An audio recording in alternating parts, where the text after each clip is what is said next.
దేవునికి స్తోత్రం. మీకు అందరికీ వందనాలు చెల్లిస్తున్నాం. ఈరోజు దేవుని వాగ్దానం యెషయా గ్రంథం 54వ అధ్యాయం 3వ వచనం చదువుకుందాం. కుడి వైపునకును ఎడమ వైపునకును నువ్వు వ్యాపించదవు.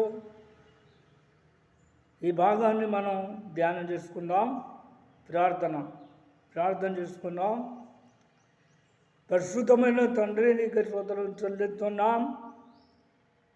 మరి యెషయా గ్రంథం 54వ అధ్యాయం 3వ వచనాన్ని భాగాన్ని ధ్యానిస్తున్నప్పుడు మీరు స్పష్టంగా మా అందరితో మీరు మాట్లాడండి.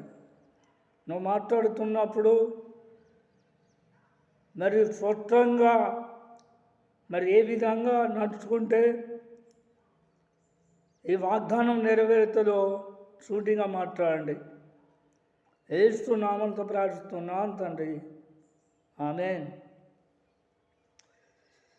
ప్రియమైన దేవుని బిడ్డలారా, ప్రభు ఈరోజు మనతో వాగ్దానం చేస్తున్నాడు. కుడి వైపునకు ఎడమ వైపునకు నువ్వు వ్యాపించదావు. మరి చాలామంది మేము ఆస్వాదించబడతలేము, అభివృద్ధి అవుతలేము, విస్తరించబడతలేము అని చాలామంది బాధపడుతున్నారు. గనుక ప్రియులారా, ప్రభు ఈ సమయమున మనతో వాగ్దానం చేస్తున్నాడు. ఏమనంటే, కుడి వైపునకు ఎడమ వైపునకు నేను నిన్ను వ్యాపింపజేస్తా, నేను నిన్ను ఆస్వాదిస్తా, నేను నిన్ను విస్తరింపజేస్తా, నేను నీకు తోడుగా ఉండి అన్ని రకాల నేను వ్యాపింపజేస్తా అంటున్నాడు. కనుక ప్రియులారా, మరి దేవుడు కుడి వైపునకు ఎడమ వైపునకు వ్యాపింపజేసి మనలను మన కుటుంబాలను ఆస్వాదించాలంటే అయితే మనం అన్నీ తెలుసు అనుకోవద్దు. మరి చాలామంది నేను జ్ఞానిని కదా అనుకుంటున్నారు.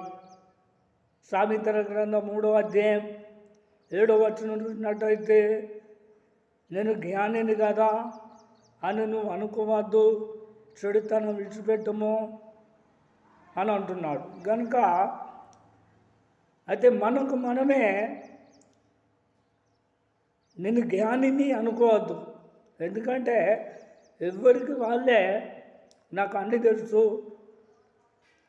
మా అమ్మ కంటే ఎక్కువ నాకే జ్ఞానం ఉన్నది, నా భర్త కంటే ఎక్కువ నాకే జ్ఞానం ఉన్నది, నా భార్య కంటే నాకే ఎక్కువ జ్ఞానం ఉన్నది, మా సంఘ కాపరి కంటే నాకే ఎక్కువ జ్ఞానం ఉన్నది, మా పాలుల కంటే ఇతరుల కంటే నాకే ఎక్కువ జ్ఞానం ఉన్నది, నేను మాట్లాడేదే కరెక్టు, నేను చెప్పేదే కరెక్టు, నేను తలంచేదే కరెక్టు,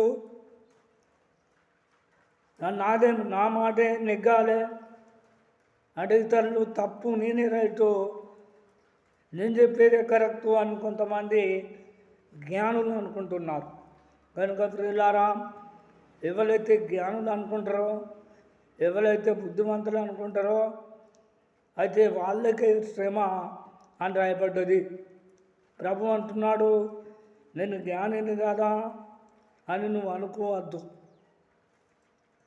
నాకే తెలుసు అని నువ్వు అనుకోవద్దు, నేను జ్ఞానిని కదా అని నువ్వు అనుకోవద్దు. చెడుతనాన్ని విడిచిపెట్టు అంటాడు. మరి చెడుతనం అంటే ఏంటిది? చెడుతనం అంటే 4 రకాల ఉన్నది. ఒకటి గర్వం, రెండవది అహంకారం, మూడవది దుర్మార్గత, నాలుగవది కుటిలమైన మాటలు. కనుక ప్రియులారా, ఈ 4 లోపాలు మరి చేయబట్టి మరి దేవుడు మళ్ళా కుడి వైపునకు ఎడమ వైపునకు వ్యాపింపజేస్తలేడు. కనుక ప్రియులారా, అయితే ప్రభు అంటున్నాడు, నేను జ్ఞానిని కదా మరి నాకే జ్ఞానం ఉన్నది, నేనే కరెక్టు, నేను మాట్లాడేదే కరెక్టు, మరి ఎదుటి వాళ్ళు తప్పు అని మనం అనుకుంటే మనకు బాధలే, కష్టాలే, నష్టాలే, ఇబ్బందులే. అటువంటి వాళ్ళకు దేవుడు సాయం చేయడు. మరి దేవుడు మనకు సాయం చేయాలంటే, విస్తరింపజేయాలంటే, అభివృద్ధి చేయాలంటే ఇవి మనలో ఉండకూడదు. గర్వం ఉండకూడదు, అహంకారం ఉండకూడదు, దుర్మార్గత ఉండకూడదు, కఠినమైన మాటలు మనలో ఉండకూడదు.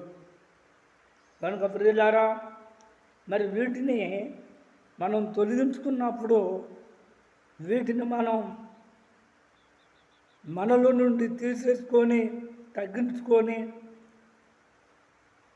అయితే మనం దేవుని మార్గంలో నడుచుకున్నప్పుడు, దేవుని మార్గంలో నడుచుకుంటూ అన్ని రకాల నాకంటే ఎదుటి వాళ్ళు గొప్ప వాళ్ళని, జ్ఞానవంతులని మనం అనుకున్నప్పుడు దేవుడు మనకు మేలు చేస్తాడు.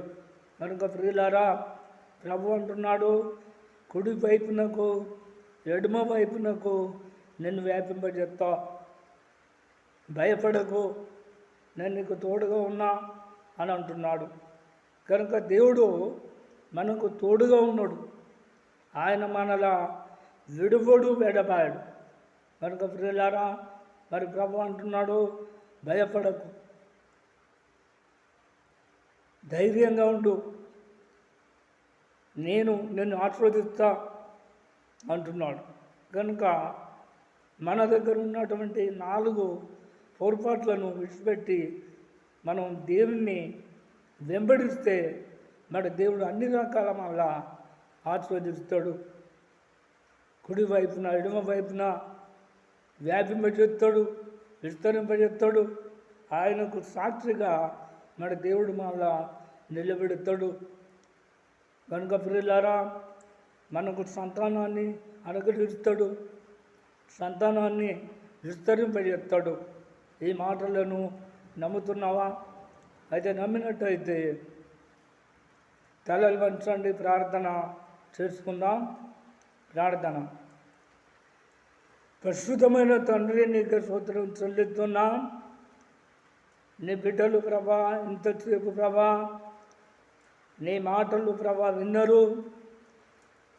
మరి ఎవరైతే ఈ 4 లోపాలను, పాపాలను విడిచిపెట్టి ప్రభా నీ మార్గంలో నడుచుకుంటారో వారిని ప్రభా మీరు ఆశీర్వదించండి, దీవించండి, నీ కృపలో భద్రపరచండి. అంతేకాకుండా కుడి వైపునకును ఎడమ వైపునకును ప్రభా దీన్ని వ్యాపింపచేయండి. యేసు నామముతో ప్రార్థిస్తున్నాను తండ్రి. ఆమేన్.